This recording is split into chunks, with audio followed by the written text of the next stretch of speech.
இந்த செய்தியை வழங்குபவர்கள் Ravi colours. Kurti, tops, cotton pant, leggings, shawl, kids wears மற்றும் நைட்டிகள், பெண்கள் மற்றும் ஆண்களின் உள்ளாடைகளுக்கு என்றே ஒரு பிரத்யேக showroom. Ravi colours, Raja theatre signal அருகில், நேரு வீதி, புதுச்சேரி. வணக்கம். முக்கிய செய்திகள்.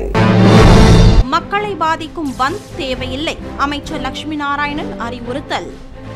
புதுவையில் ரேஷன் கடைகளை திறப்பதில் சிக்கல், உள்துறை அனுமதி வழங்கவில்லை என தகவல். புதுச்சேரி கடலூர் செல்லும் பேருந்துகளில் கூடுதல் கட்டணம் வசூல், அதிரடி சோதனை செய்த போக்குவரத்து காவல்துறையினர் கடும் எச்சரிக்கை. புதிய பேருந்து நிலைய கட்டுமான பணி குறித்து விசாரணை நடத்த வேண்டும், சட்டமன்ற உறுப்பினர் நேரு வலியுறுத்தல்.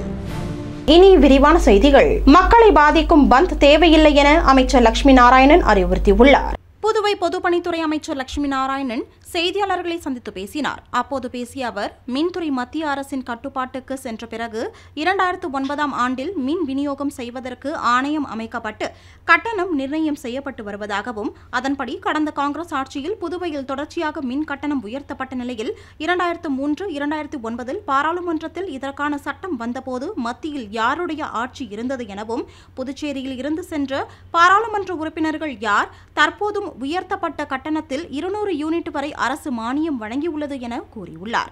மேலும் இந்த மானியம் வழங்குவதற்கும் ஆணையம்தான் அனுமதி வழங்க வேண்டும் என்றும், மானிய தொகையை ஓராண்டு முழுமையாக அரசு கட்ட வேண்டியுள்ள நிலையில் இந்த நடைமுறைகளை இந்தியா கூட்டணி கட்சியில் உள்ள அரசியல் கட்சி தலைவர்களுக்கு நன்றாக தெரியும் என்றும், தமிழகம், கேரள மாநிலங்களிலும் மின் கட்டணம் உயர்த்தப்பட்டுள்ளது. பாராளுமன்ற தேர்தலுக்கு பிறகு தமிழகத்தில் மின் கட்டணம் உயர்த்தப்பட்டுள்ளது. அங்கு யாரும் போராட்டம் நடத்தவில்லை. ஆனால் தமிழகத்தை விட குறைவாகவே புதுச்சேரியில் மின் கட்டணம் உள்ள நிலையிலும் மின் கட்டண உயர்வு சட்டப்படியான நடவடிக்கையாகும் எனவும், இவற்றை தெரிந்து கொண்டே மக்களை பாதிக்கும் வகையில் இந்தியா கூட்டணி கட்சியினர் போராட்டம் நடத்த வேண்டுமா என்று கேள்வி எழுப்பினார். மேலும் மக்களை பாதிக்கும் பந்த் போராட்டம் தேவையில்லை எனவும் அவர் தெரிவித்தார். இந்த பேட்டியின் போது அமைச்சர் தேனி ஜெயக்குமார், துணை சபாநாயகர் ராஜவேலு, சட்டமன்ற உறுப்பினர்கள் ஏகேடி ஆறுமுகம், ரமேஷ், பாஸ்கர், லட்சுமிகாந்தன் ஆகியோர் உடனிருந்தனர். டாரிஃப் ரிவிஷன் வந்து 9 வரை நடந்திருக்கு. 2003 இருந்து 2024 வரை. சார் நான் தப்பு சொல்ல, தமிழ்நாடு அரசாங்கம் தப்பு சொல்ல. ஆனா அவங்களும் சட்டத்திற்கு உட்பட்ட ஆட்சி தான். இந்தியா கூட்டணி அங்க ஒரு பாலிசி, இங்க ஒரு பாலிசி.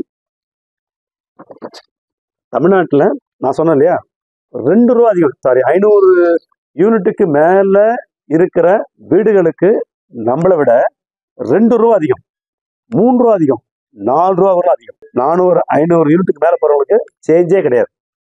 எது பெட்டர்? நீங்க இவ்வளவு தூரம் சலுகை கொடுத்த பிறகு இதே இந்தியா கூட்டணி ஆட்சி பண்ற மாடலாம் எடுத்திருக்காங்க. அப்ப அவங்க அந்த ஊர்ல வந்து குறைக்கிறதுக்கு என்ன வழி பார்த்தாங்க? இந்த சட்டத்தை நிறைவேற்ற போறாங்க, நிறைவேற்ற மாட்டாங்க. ஏற்கனவே பண்ணலையாங்க. ஏங்க சட்டத்தை கொண்டு வந்ததே நீங்க என்றது சொல்ற. அமெரிக்க டெமோக்ராசி பார்ட்டி அங்க வந்ததா? பிரான்ஸ் சர்கோஸ் அவரு ஆட்சி எடுத்தாரா? அன்னைக்கு இருந்தது யாரு? மன்மோகன் சிங் இருந்தாரு. அவங்களுக்கு முட்டு கொடுத்தது யாரு? அட என்ன சார் நீங்க தெரிஞ்சு அங்க இங்க சார், அவர் தான் இவரு, வாழைப்பழக்காக தான் சார் அது. அவர் தான் இவரு, இவர் தான் அவரு. அப்புறம் அங்க இருந்து ஒன்னா வந்து பில்லு ஏத்துறதுக்கு தீர்மானம் போடுவீங்க, சட்டம் போடுவீங்க, இங்க வந்து குறையன்றீங்களா? மானியத்துலதான் பிரச்சனை இல்லைங்க. இல்ல எங்களுக்கு அது பிரச்சனை இல்லைங்க. மாநிலம் கொடுத்துறமே, எங்களுக்கு என்ன பிரச்சனை? பணம் தான் கொடுத்துக்கிறேன். பிரச்சனை தெரியுங்களா? பிரச்சனை எங்கட பிரச்சனை தெரியுங்களா? நடிப்பு கூட ஒரு அளவு உண்டு. ஓவர் ஆக்டா இருக்கா சொல்றேன். ஏன்னா நான் திருடன், ஐயோ எல்லாரும் அதான் நல்லா நமக்கு ஊருக்கே தெரியும் சட்டம் போடுறது யாருன்னு, என்னைக்கு படம் தெரியும். நான் அப்போ அவர் நல்லவராக்கோ? அப்ப போட நல்லவரா? சரி, இது இந்த ஒரு பிள்ளையார் சொல்லி போட்டு ஆரம்பிச்சது யாரு? நான் என்ன சொல்றேன், நீங்க கடந்த ஆட்சியில நாங்க செஞ்சதுல ஒரு 10% செஞ்சிருப்போம் அவங்க. புதுவை சட்டசபையில் அறிவித்தபடி ரேஷன் கடைகளை திறந்து இலவச அரிசி வழங்குவதில் சிக்கல் ஏற்பட்டுள்ளதாக தகவல் வெளியாகியுள்ளது. புதுவையில் ரேஷன் கடைகள் மூலம் சிவப்பு ரேஷன் அட்டைதாரர்களுக்கு 20 கிலோ, மஞ்சள் அட்டைதாரர்களுக்கு 10 கிலோ இலவச அரிசி வழங்கப்பட்டு வந்தது. மேலும் ரேஷன் கடைகள் மூலம் தீபாவளிக்கு இலவச சர்க்கரை, பொங்கல் பண்டிகைக்கு தேவையான அரிசி, வெல்லம் போன்ற 14 வகையான பொருட்கள் வழங்கப்பட்டன. அதோடு ரேஷன் கடைகளில் அத்தியாவசிய பொருட்களை வழங்க வேண்டும் என்றும் பல்வேறு அரசியல் கட்சிகள் கோரிக்கை வைத்து வந்தன. இந்நிலையில் கடந்த காங்கிரஸ் ஆட்சி காலத்தில் முதலமைச்சராக இருந்த நாராயணசாமி ஆளுநர் கிரண்பேடி இடையே மோதல் ஏற்பட்டதால் இலவச அரிசி வழங்குவதற்கு பதிலாக நேரடி பண பரிமாற்ற திட்டத்தின் கீழ் ரேஷன் அட்டைதாரர்களுக்கு பணம் வழங்க கிரண்பேடி உத்தரவிட்டார். இதன்படி சிவப்பு ரேஷன் அட்டைதாரர்களுக்கு 1200 ரூபாயும், மஞ்சள் ரேஷன் அட்டைதாரர்களுக்கு 600 ரூபாயும் நேரடியாக வங்கிக் கணக்கில் செலுத்தப்பட்டது. இதனை எதிர்த்து முதலமைச்சராக இருந்த நாராயணசாமி நீதிமன்றத்தில் வழக்கு தொடர்ந்தார். இந்த வழக்கில் புதுவை யூனியன் பிரதேசம் என்பதால் மத்திய உள்துறைக்குத்தான் முடிவெடுக்கும் அதிகாரம் உள்ளதாக கூறி தீர்ப்பு வழங்கப்பட்டது.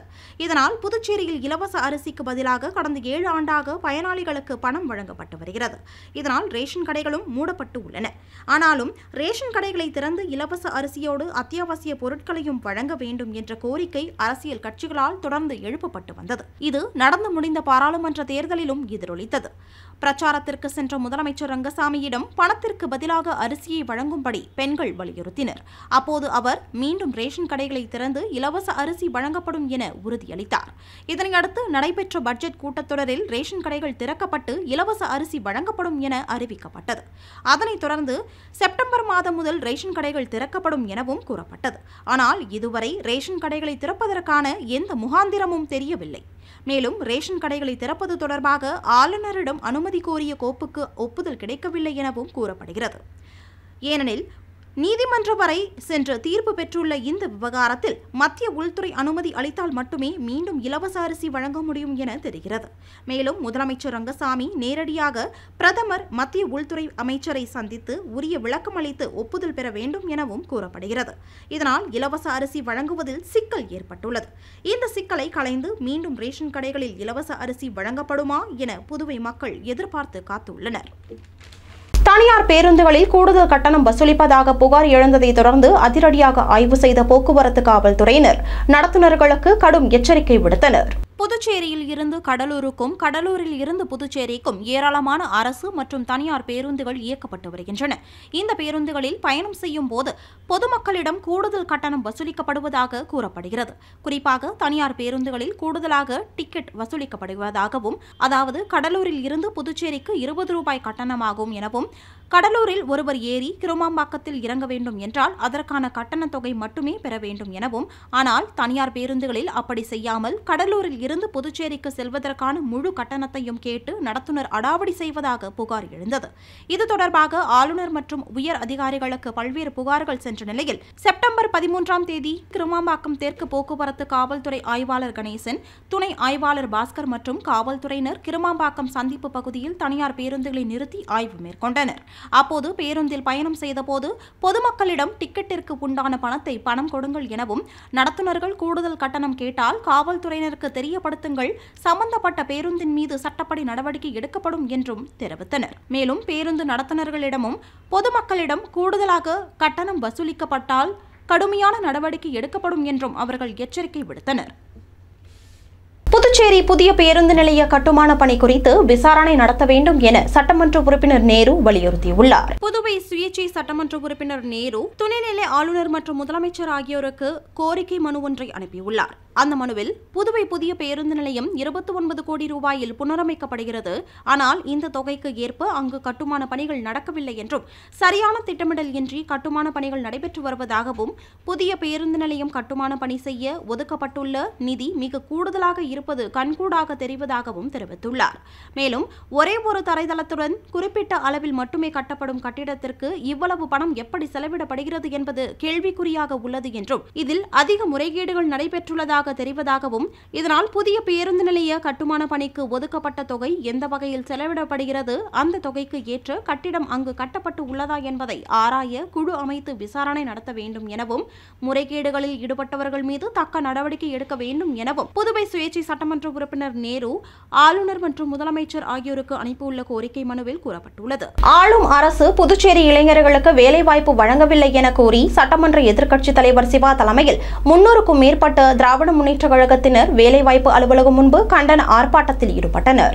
புதுச்சேரி இளைஞர்களுக்கு வேலை வழங்கி அவர்கள் வாழ்வை உயர்த்த வேண்டிய அரசும் அதற்காக இயங்கக்கூடிய வேலைவாய்ப்பு அலுவலகமும் வேலைவாய்ப்பை உருவாக்காமல் இளைஞர்களின் வாழ்வை வீணாக்குவதை கண்டித்தும் பணிபுரியும் தொழிலாளர்களுக்கு குறைந்தபட்ச ஊதிய சட்டம் கொண்டு வந்த பின்பும் பணிக்கு ஏற்ப ஊதியம் நிர்ணயம் செய்து நடைமுறைப்படுத்தாத அரசை கண்டித்தும் தொழில் நிறுவனங்களில் தொழில் தகராறு ஏற்படும் போது தீர்த்து வைக்க வேண்டிய தொழிலாளர் துறை இணக்க அதிகாரி வெங்கடேசன் தனியார் நிறுவனத்திற்கு ஆதரவாகவும் தொழிலாளர்களுக்கு எதிராகவும் செயல்படுவதாகவும் கூறி புதுச்சேரி பகுதியில் அமைந்துள்ள தனியார் நிறுவனங்களில் உள்ளூர் இளைஞர்களுக்கு 90% வேலைவாய்ப்பு வழங்காததை கண்டித்தும் அமைப்பு சாரா தொழிலாளர் நலசங்கத்தை அமைப்பு சாரா நலவாரியமாக மாற்றிய பின்பும் நடைமுறைப்படுத்தாததை கண்டித்தும் ஆட்டோ தொழிலாளர்களுக்கு தனி நலவாரியம் அமைக்க கோரியும் புதுச்சேரி திராவிட முன்னேற்றக் கழகம் மற்றும் தொழிலாளர் முன்னேற்ற சங்கம் சார்பில் சட்டமன்ற எதிர்க்கட்சித் தலைவர் சிவா தலைமையில் சட்டமன்ற உறுப்பினர்கள் அனிபால் கென்னடி, சம்பத் மற்றும் தொழிலாளர் முன்னேற்ற சங்கம் அமைப்பாளர் அண்ணா அடைக்கலம் உள்ளிட்ட 300க்கும் மேற்பட்ட திராவிட முன்னேற்றக் கழகத்தினர் வழுதாவூர் சாலையில் உள்ள வேலைவாய்ப்பு அலுவலகம் முன்பு கண்டன ஆர்ப்பாட்டத்தில் ஈடுபட்டனர்.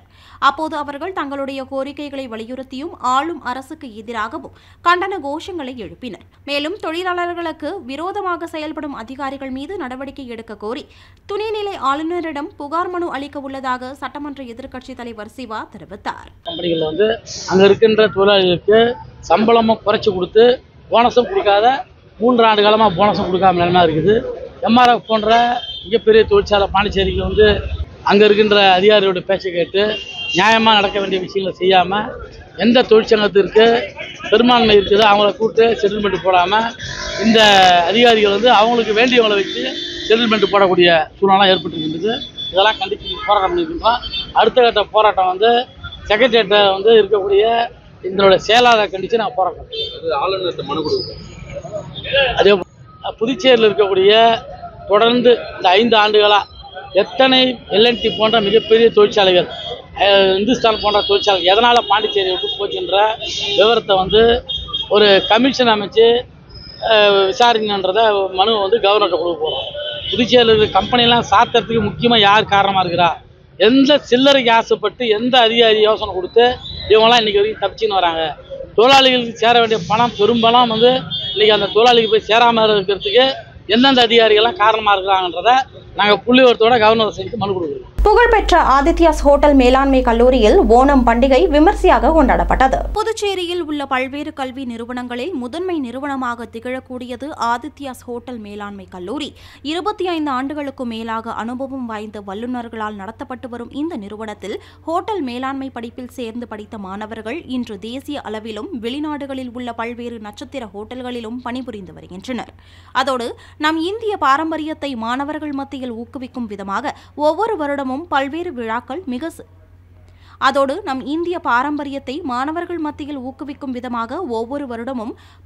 விழாக்கள் மிக சிறந்த பாரம்பரிய முறையில் கொண்டாடப்பட்டு வருகிறது. அந்த வகையில் புதுச்சேரி அரியாங்குப்பத்தில் அமைந்துள்ள ஆதித்யா ஹோட்டல் மேலாண்மை கல்லூரியில் ஓணம் பண்டிகை சிறப்பாக கொண்டாடப்பட்டது. இதில் சிறப்பு விருந்தினர்களாக RKN பீச் ரிசார்ட் ஹோட்டலில் மனிதவள மேலாளர் ஸ்ரீனிவாசன் மற்றும் ஃப்ரண்ட் ஆபீஸ் மேலாளர் கிருஷ்ணன் ஆகியோர் கலந்து கொண்டனர். சிறப்பு விருந்தினர்களை கல்லூரியின் முதல்வர் ஸ்ரீதர் மற்றும் துணை முதல்வர் பூங்குழலி ஸ்ரீதர் வரவேற்றனர். மேலும் விழாவில் கலந்து கொண்ட அனைவருக்கும் ஓணம் சிறப்பு விருந்து பரிமாறப்பட்டது. முன்னதாக ஓணம் பண்டிகையை முன்னிட்டு கல்லூரி முழுவதும் தோரணம் மற்றும் பூக்களால் அலங்கரிக்கப்பட்டு கேரள பாரம்பரிய முறைப்படி மாணவிகள் கேரள சேலை அணிந்தும் மாணவர்கள் வேஷ்டி சட்டை அணிந்தும் இருந்தனர். மேலும் வண்ணப்பூக்கள் கொண்டு அத்தப்பூ கோலமிட்டு குருத்தோலை கொண்டும் அலங்காரம் செய்யப்பட்டிருந்தது. இந்த விழாவிற்கான ஏற்பாடுகளை ஆசிரியர்கள் மற்றும் மாணவர்கள் சிறப்பாக செய்திருந்தனர். சுருக்குமடி வலைகளை பயன்படுத்தினால் படகுகள் பறிமுதல் செய்யப்படும் என புதுவை மீன்வளத்துறை எச்சரிக்கை விடுத்துள்ளது. புதுவை மீன்வளத்துறை இயக்குநர் வெளியிட்டுள்ள செய்திக்குறிப்பில், சுருக்கு வலை பயன்படுத்தி மீன்பிடிக்கும் புதுவை மீனவர்களுக்கு உச்சநீதிமன்றம் பல்வேறு நெறிமுறைகளை வகுத்துள்ளதாகவும், புதுவை மீனவர்கள் எவ்வித கட்டுப்பாடும் இன்றி தமிழக பகுதியில் 5 நாட்டிக்கல் மைல் பகுதிகளில் அத்துமீறி சுருக்கு வலை பயன்படுத்துகின்றனர். இதனால் சட்டம் ஒழுங்கு பிரச்சினை ஏற்படுவதாக மீன்வளத்துறைக்கு புகார்கள் வந்துள்ள நிலையில் இந்த செயல் நீதிமன்ற அவமதிப்பிற்கு உள்ளாகும் எனவும், புதுவையில் சுருக்கு வலை பயன்படுத்தி மீன்பிடிப்போர் மீது கடுமையான நடவடிக்கை எடுக்கப்படும் என்றும், மீனவர்களின் வலைகள் படகுகள் பறிமுதல் செய்யப்படும் என எச்சரிக்கை விடுக்கப்படுவதாகவும், உச்சநீதிமன்ற நிபந்தனைகளுக்கு உட்பட்டு மீனவர்கள் மீன்பிடி தொழிலை மேற்கொள்ள வேண்டும் எனவும் புதுவை மீன்வளத்துறை விடுத்துள்ள செய்திக்குறிப்பில் கூறப்பட்டுள்ளது. ஊட்டச்சத்து மாதத்தை முன்னிட்டு மகளிர் மற்றும் குழந்தைகள் மேம்பாட்டுத்துறை சார்பாக கர்ப்பிணி பெண்கள் மற்றும் குழந்தைகளுக்கு விழிப்புணர்வு நிகழ்ச்சி நடத்தப்பட்டது. மகளிர் மற்றும் குழந்தைகள் மேம்பாட்டுத்துறை மூலமாக ஒவ்வொரு வருடமும் செப்டம்பர் மாதம் முழுவதும் ஊட்டச்சத்து மாதமாக கொண்டாடப்பட்டு வருகிறது. இந்த வருடம் தாய்மார்கள் குழந்தைகள் ஊட்டச்சத்து குறித்த விழிப்புணர்வு நிகழ்ச்சி திட்டம் 4 ஜோன் 5 மூலமாக பல்வேறு நிகழ்வுகள் நடத்தப்பட்டு வருகிறது. அதன் ஒரு பகுதியாக செப்டம்பர் 13ஆம் தேதி சிறந்த ஊட்டச்சத்து நிறைந்த குழந்தைகளை தேர்ந்தெடுத்து அவர்களுக்கு ஊக்குவிக்கும் விதமாக பரிசு பொருட்கள் திப்புராயப்பேட்டை ஏழை மாரியம்மன் கோவிலில் வழங்கப்பட்டது. இதனைத் தொடர்ந்து குழந்தைகள் மற்றும் கர்ப்பிணி பெண்கள் ஊட்டச்சத்து குறித்த விழிப்புணர்வு நிகழ்வு நடத்தப்பட்டது. திட்டம் 4 குழந்தைகள் நலத்திட்ட அதிகாரி செல்வகுமார், ஊர் தலைவர் ராஜன் பாபு, திப்புராயப்பேட்டை மருத்துவர் சுனிதா மற்றும் அங்கன்வாடி ஆசிரியர்கள் மற்றும் உதவியாளர்கள் மற்றும் ஊர் பொதுமக்கள் கலந்து கொண்டு சிறப்பித்தனர். இனி வருவது புதுவையில் இன்றைய தங்கம் மற்றும் வெள்ளி விலை நிலவரம். இன்றைய தங்கம் வெள்ளி விலை விவரம். புதுவையில் இன்றைய தங்கம் வெள்ளி விலை விவரம் வழங்குபவர்கள் முத்து கோல்ட் ஹவுஸ், பாண்டிச்சேரி. தங்கம் 1 கிராம் 6825 ரூபாய். இன்றைய தங்கம் வெள்ளி விலை விவரம். வெள்ளி 10 கிராம் 920 ரூபாய். இத்துடன் ஏஎம்என் செய்திகள் நிறைவடைந்தன. வணக்கம். புதுச்சேரி உங்கள் ஏஎம்என் டிவி செய்திகளை யூடியூபில் உடனுக்குடன் காண ஏஎம்என் டிவி பாண்டிச்சேரி சேனலை சப்ஸ்கிரைப் செய்யுங்கள். பெல் பட்டனை மறக்காமல் கிளிக் செய்யுங்கள்.